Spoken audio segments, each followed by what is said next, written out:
Halo guys, selamat datang di TJFC Media dan kali ini gue akan membicarakan seputar MU. Jadi selamat datang di United Corner. Ya, gue sebagai fans MU akan membicarakan seputar Manchester United di channel ini, tapi nggak MU doang. Kalau ada pepatah bilang nggak MU nggak makan. Ya, jadi ya ini yang gue lakukan. Dan kali ini gue akan membahas seputar transfer dari Alexis Sanchez ya, yang baru-baru ini berlabuh di Inter Milan dengan status free transfer. Jadi sekarang udah permanen. Inter Milan mempermanenkan pemain asal Chile tersebut, dan kali ini gue akan bacakan dulu ya press release dari Manchester United ya. Jadi semua orang di MU mendoakan yang terbaik bagi karir Alexis Sanchez kedepannya di Inter Milan. Dan Alexis ini telah pindah ke Inter Milan ini sejak musim lalu ya, selama semusim dengan status pinjaman, membuat 29 kali penampilan dan mencetak 4 gol. Ya, kayaknya sih nggak beda-beda kayak di MU ya, performa Alexis Sanchez. Dan setibanya di kota mode tersebut, ia langsung bergabung dengan dua mantan rekannya di MU, yaitu Lukaku dan juga si LC Young. Dan ketiganya ini memiliki peranan penting bagi Inter Milan di musim ini sebagai runner up dari Serie A. Ya kita tahu sendiri ya, Serie A ini adalah liga inaugurasi juaranya Juventus. Jadi ya tidak, ya prestasi Inter Milan musim lalu cukup baik.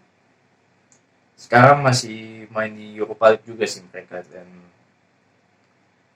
Alexis ini menjadi pemain Chile pertama untuk United didatangkan sejak Januari 2018, tukaran dengan Hendrik Mkhitaryan ya. Jadi emang dua pemain ini ditukar dengan ya, MU datangin Sanchez, sedangkan Arsenal datangin Mkhitaryan. Selama bermain bagi MU, dia telah mencetak 5 gol dan bermain sebanyak 45 kali, termasuk 2 assist ketika melawan Manchester City, ya itu nggak penting sih sebenarnya. Dan kemungkinan Sanchez akan bereuni dengan MU jika keduanya sama-sama lolos ke partai final di Europa League musim ini ya. Dan ya gitulah ya, rilis dari MU di websitenya MU ini sendiri. Dan seperti judul dari video ini dan juga thumbnail, Sanchez keluar, MU rugi. Ini menjadi suatu pertanyaan yang mungkin bagi fans MU mungkin akan menjadi pertanyaan, loh kok Sanchez keluar gratis padahal dia kan tukar sama Mkhitaryan, harusnya dapat duit tuh. Dan sebenarnya juga di klausul peminjaman Inter harusnya bayar, tapi kenapa tidak membayar Inter ke MU? Hal ini dikarenakan Sanchez sendiri yang mutusin kontrak. Jadi Sanchez ini yang ingin keluar dari MU dan langsung bergabung dengan Inter Milan pada saat beberapa hari yang lalu. Ya, jadi memang ya sangat disayangkan sih, Sanchez keluar MU dengan gratis. Dan apa sih ruginya bagi MU kehilangan dari Alexis Sanchez ini? Ya, ruginya itu karena mereka nggak dapat pemasukan. Kalau kita tarik ke belakang, di mana Sanchez datang ke MU, itu sebelumnya adalah uh, Sanchez ini pemain Arsenal dan ditukarkan dengan Hendrik Mkhitaryan. Yang kita tahu sendiri bahwa Hendrik Mkhitaryan ini datang ke MU ya, gue cari dulu Mkhitaryan ya. Mkhitaryan ini datang ke MU ini ya dengan transfer set kok nggak mau, pokoknya ada nilai transfernya ya 20-an atau berapa juta gue lupa. Nah ini dia nih, didatangkan ke MU dengan nilai transfer 30 juta euro dari Borussia Dortmund. Jadi sebenarnya kalau kita hitung-hitung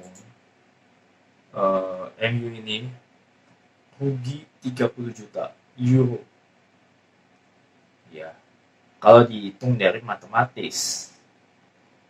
Tapi ada efek positifnya. Oh ya, satu lagi efek negatifnya ya. Efek negatifnya dari Sanchez pindah ke Inter, yaitu dia bisa memainkan laga Liga Eropa ketika final lawan MU. Yang harusnya biasanya itu kalau misalnya pemain pinjaman itu tuh nggak boleh lawan tim induknya.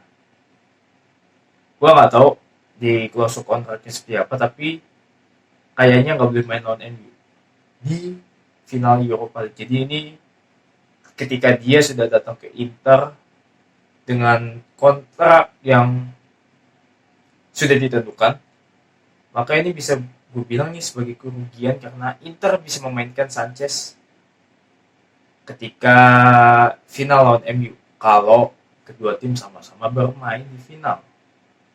Nah, sekarang kita beralih ke efek positifnya. Efek positif MU ditinggal Sanchez secara gratis adalah MU tidak perlu mengeluarkan gaji sekitar 400-an ribu pounds per pekan untuk satu pemain saja. Jadi uang tersebut bisa dialokasikan ke pemain lainnya. Ya, ini positif sekali. Apalagi MU ingin membeli beberapa pemain di beberapa posisi, jadi memang ini adalah suatu efek positif dan ya bisa lah 400 ribuan sampai 500 ribu pounds ini bisa dialokasikan untuk 2 atau 3 pemainnya. Jadi ya kalau dihitung-hitung jika MU ini mempertahankan Sanchez hingga transfer apa ya hingga Sanchez habis kontraknya itu MU bisa harus keluar sekitar 40 juta atau 60 juta euro atau pounds hingga akhir kontraknya, dan itu sangat ya merugikan sih menurut gue. Dan dengan keluarnya Sanchez ini sebenarnya membuka jalan untuk pemain-pemain lainnya untuk masuk ngisi slotnya Sanchez. Ya apalagi MU ini butuh banget pelapis karena dilihat dari musim lalu pelapis MU ini sangatlah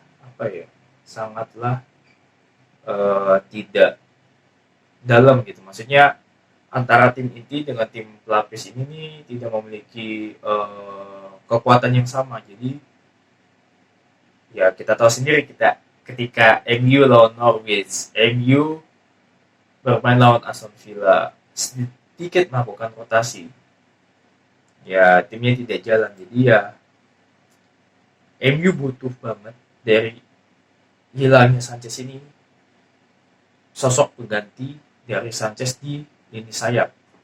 Dan gue sudah merangkum dua nama yang mungkin tidak terpikirkan oleh kalian dan kayaknya juga nggak dilirik sama MU. Ya, kenapa nggak dilirik sama MU? Karena pemain ini sudah diincar tim lain, dan lagi-lagi MU adalah tim dengan marketing yang cukup baik. Pendapatan dari pemain-pemain mahal itu lumayan dari MU. Jadi ya MU ngincarnya itu cuma pemain-pemain yang label mahal doang ya. Ya akhir-akhir ini memang Sancho adalah pemain yang sangat diincar oleh MU, tapi gue pribadi daripada beli Sancho dengan harga yang bisa buat beli 3 pemain sekaligus, mending beli pemain-pemain seperti ini, pemain-pemain yang bisa dikatakan murah tapi berkualitas. Ya, yang gue lihat sih berkualitas ya. Ini gue melakukan riset. Oke. Nama pertama adalah si Ismaila Sarr. Nah, pemain ini adalah pemain dari Watford yang musim lalu degradasi. Iya, musim lalu benar. Dan dia telah memainkan 28 laga, mencetak 5 gol dan 6 assist. Jadi bisa dikatakan ini sangat cocok buat MU sih sebenarnya. Dengan ya sebenarnya pemain ini bisa diboyong dengan murah sih, dengan harganya 30 juta euro lah. Tapi ya kembali lagi ke MU, apakah mau atau tidak untuk mendatangkan pemain murah seperti dia. Dan pemain ini sudah diincar oleh Liverpool dan juga Crystal Palace. Dan Crystal Palace aja sudah membuka harga di angka 40 juta pounds atau sekitar 770 miliar. Ini sangat ya bisa dikatakan untuk level MU ini murah pemainnya ya. Tapi minusnya adalah pemain ini adalah pemain Senegal. Bukan gue melihat secara dia orang Afrika, tapi lebih ngarah ke dia Senegal. Dia harus meninggalkan MU ketika Piala Afrika. Jadi memang benar-benar suatu perjudian jika lu mendatangkan pemain dari Afrika.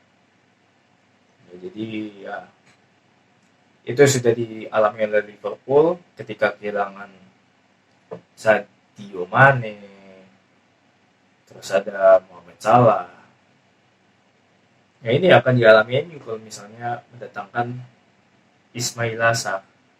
Jadi ya apalagi kontraknya tinggal tersisa 4 tahun. Bukan tinggal sih, masih 4 tahun lagi ya, masih lama. Dan dia main di Championship kayaknya dia nggak betah sih dengan Watford ya. Oke, kita langsung ke pemain selanjutnya yaitu Kingsley Coman. Pemain dari Bayern Munchen ini sebenarnya sudah disandarkan untuk ke MU ya. Dia sudah diincar oleh MU. Dan sebenarnya dia tuh bisa dikatakan di Bayern ini ya posisinya agak kurang aman karena sudah kedatangan Leroy Sané dari Manchester City ya. Jadi ya kalau yang gue lihat ini Coman performanya seperti tidak terlalu apik di musim lalu ya, hanya menyumbang 7 gol 7 assist, ini statistik aja ya. Tapi dengan posisi dia sebagai pemain pelapis harusnya dia bisa melengkapi lah ya, melengkapi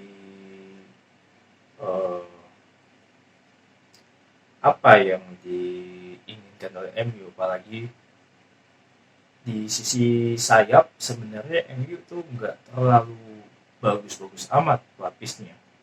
Daniel James itu agak angin-anginan. Lingard, kalian tahu sendiri Lingard ya, nggak usah tanya lagi sama gue. Dia bisa bermain di sayap tapi dia tidak terlalu bagus untuk dijadikan pemain inti. Yang bagus ya cuma Martial, Rashford dan juga Greenwood. Bahkan Martial, Rashford ini lebih sering dijadikan striker tunggal. Enggak tunggal sih, maksudnya striker utama dibandingkan pemain sayap. Dan harganya hanya sebesar 70 juta euro.